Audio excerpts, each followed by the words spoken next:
Good morning, friends. Today, let us discuss Iran tests newest advanced nuclear centrifuges. Iran says products from its cascades will have civilian uses basis was Western powers for suggesting otherwise.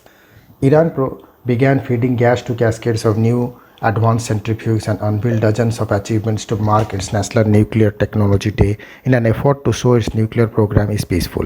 President Hassan Rouhani on Saturday launched several projects across the country via video link in Tehran that was broadcast live on national television, and an exhibition of 133 technological innovations with civilian and medical uses was also unveiled. The display comes after opening week of negotiations in Vienna, Austria, to restore the Joint Comprehensive Plan of Action JCPOA. Iran's 2015 nuclear deal with world powers ended on Friday on a hopeful note and is slated to continue from Wednesday.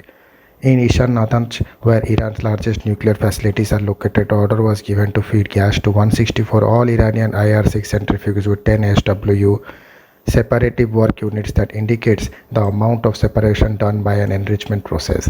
The IR-6 was also deemed the most sustainable efficient centrifuge Iran currently deploys, which is slated to be mass-produced on an industrial level. It was said to be able to produce 10 times more uranium hexafluoride UF6 than IR-1, Iran's first-generation centrifuge. We can industrialize these machines without any reliance outside of the country, the engineer who answered Rouhani's question said. Rouhani also gave the order to begin feeding gas to test a number of 30 IR centrifuge and 30 IR-6 centrifuge, number that could grow if they are successful. Moreover, mechanical test began on top of the line IR-9 centrifuge that has a separative capacity of 50 SWU. Also in Natanz, a unit to assemble and evaluate advanced centrifuge was launched, where the presenting engineer said more than half of all operations are currently industrialized. The terrorist move to blow up parts of the nuclear facilities in Natanz last year in an attack Israel has been suspected of orchestrating did not stop the progress, the engineer said. In Arak, the second phase of industrial production of deuterium components, that Arak heavy water reactor facility, was launched by the president, who also oversaw the launch of first of its kind emergency unit aimed at treating radiation burns. A series of achievements were introduced at the National Center for Laser Science and Technology in the Alborg province, while the president next discussed advances at the National Center to research stable isotope separation.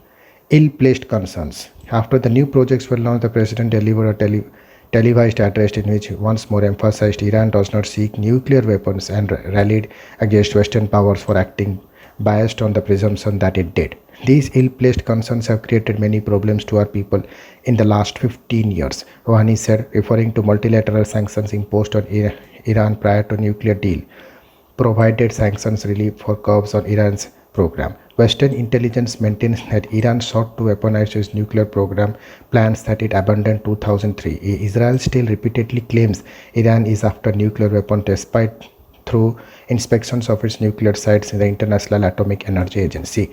Rouhani also harshly criticized world powers and the IAEA for the lack of assistance in developing Iran's peaceful nuclear program. We don't owe them, they owe us, the president said, adding they should have assisted Iran as part of commitments under the Non-Proliferation Treaty. Hours before the unveiling of Tehran's latest nuclear advances, Reuters news agency cited all confidential IAEA report that Iran has produced a small amount of fuel plants for the Tehran research reactor containing 20% of enriched uranium. The IAEA reportedly said in a report that Iran aims to produce molybdenum, which has many civilian uses including in medical imaging. As part of the nuclear deal, Iran's enrichment of uranium was capped at 3.65%, a limit that started gradually scaling back in 2019, 1 year after the United States President Donald Trump unilaterally abandoned the nuclear deal, reimposed harsh sanctions on Iran. Thank you.